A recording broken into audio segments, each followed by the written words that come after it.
Hello everybody, my name is Rainer, this is Rainierbooks. Today is New Year's Day actually, and I wish every one of you out there and around the world a happy New Year. May you stay healthy and may you stay safe first of all. I would like to talk a little bit about the year that lies behind us, mostly in terms of my reading, what I have read over the last year, and what I plan to read during the next year, and what are my plans for the channel, and maybe something else. So let's get started.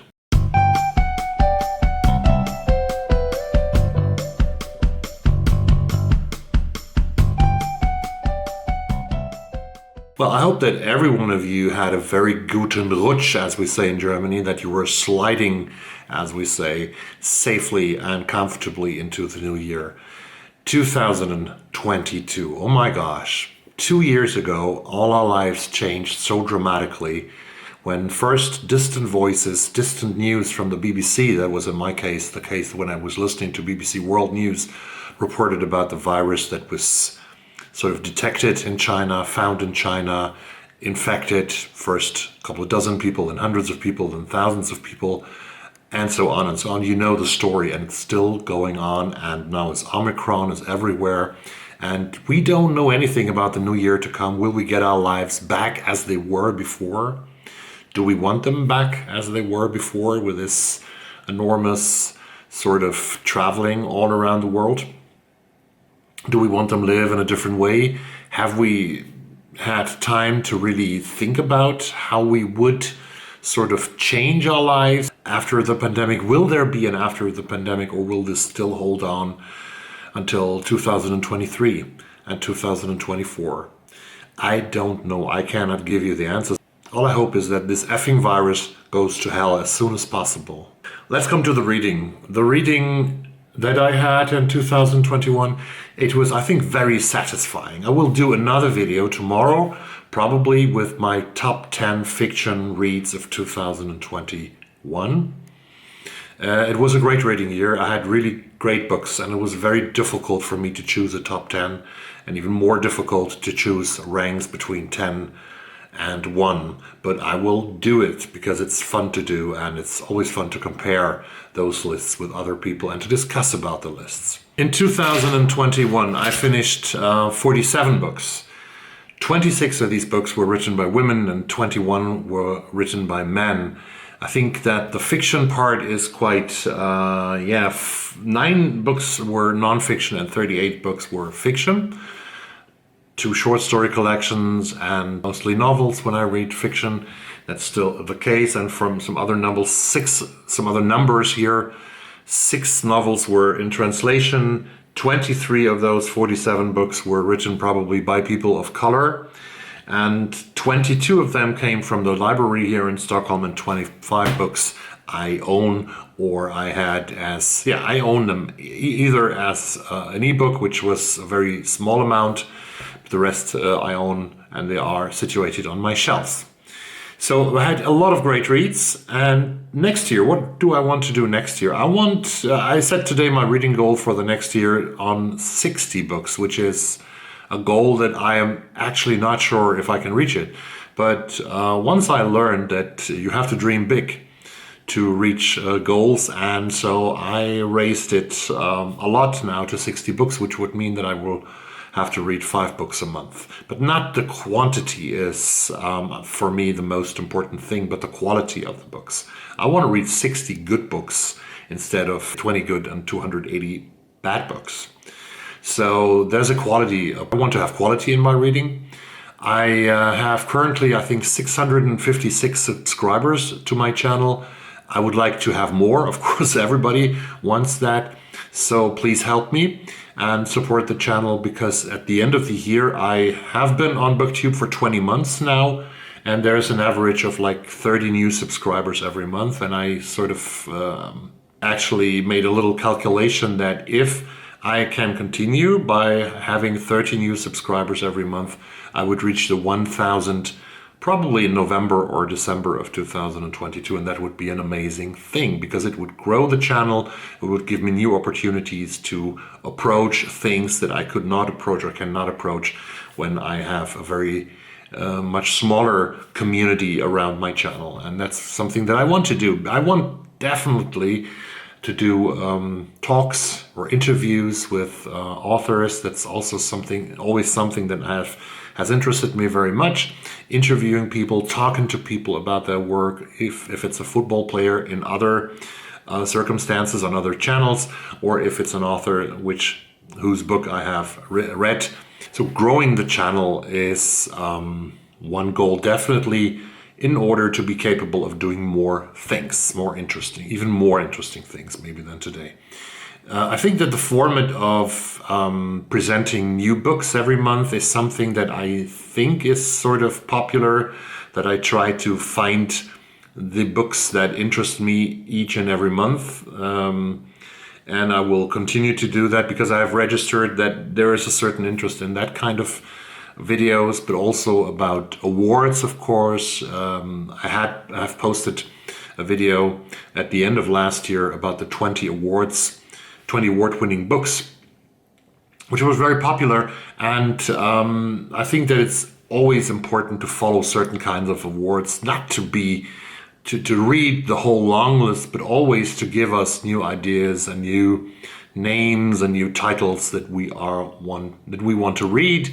I have met a lot of interesting authors by their work when I followed the prizes. For example, the last book that I read last year, The Son of the House, was such a book. It was nominated for the Scotiabank Giller Prize, and I don't reveal a secret when I say we come back to that book tomorrow. Another goal for the next year is to do buddy reads on a regular basis. Not that I'm doing exclusively and only buddy reads, but a buddy read per month, for example, is something that I really would like to do. Buddy reads help you to read a little bit faster, actually, because you always feel the responsibility of reading in the same pace or almost the same pace as your buddy reader. And there's also the wonderful thing of discussing that book with someone else who has different viewpoints on the books and on the authors that you have read together.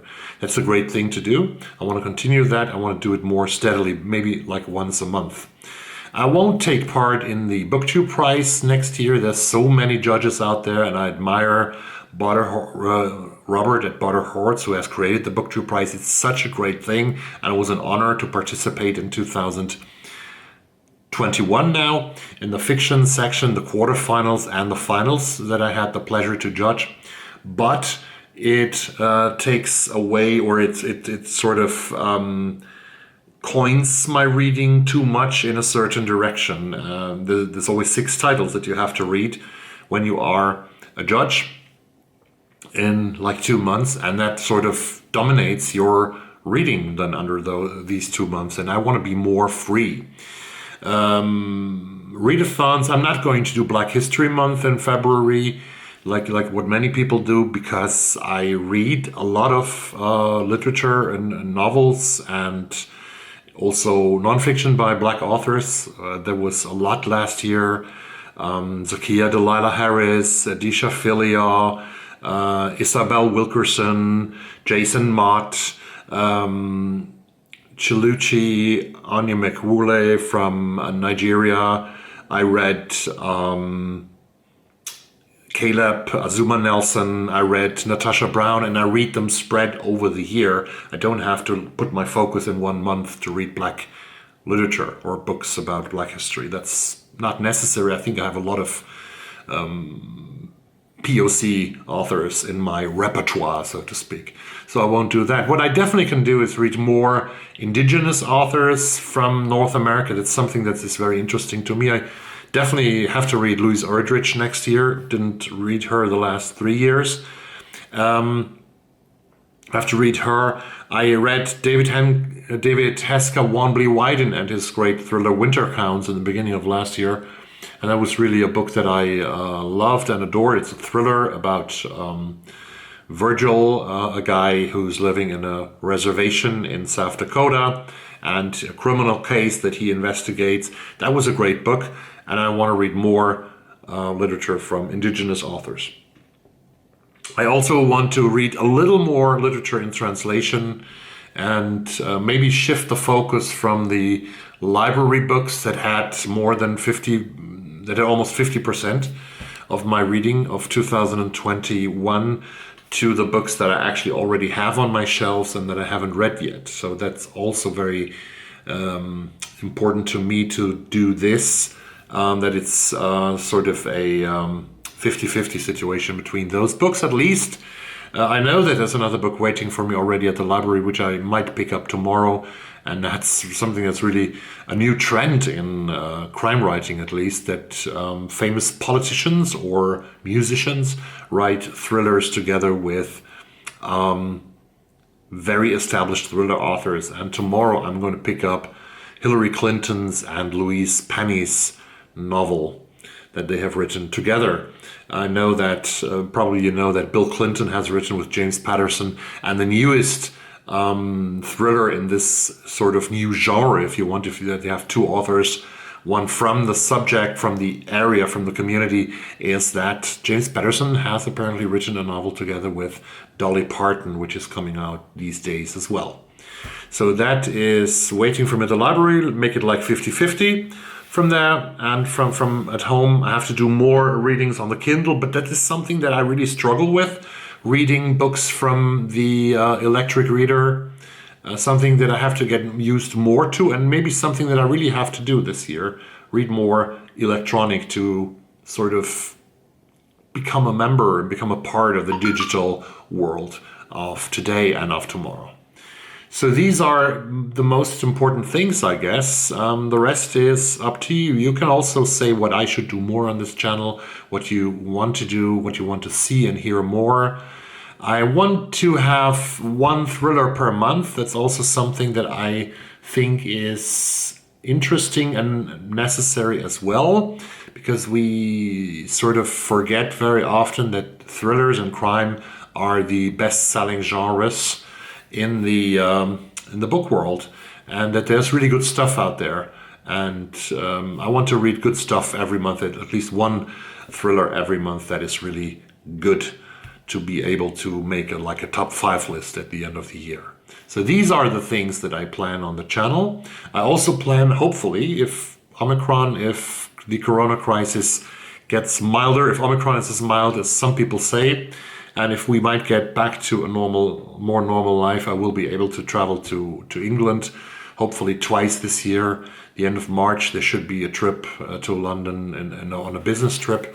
And in the summer, and that's my great dream of the year, to go to the Euro 2022, to the championships, to the soccer or football championships for women in England this year.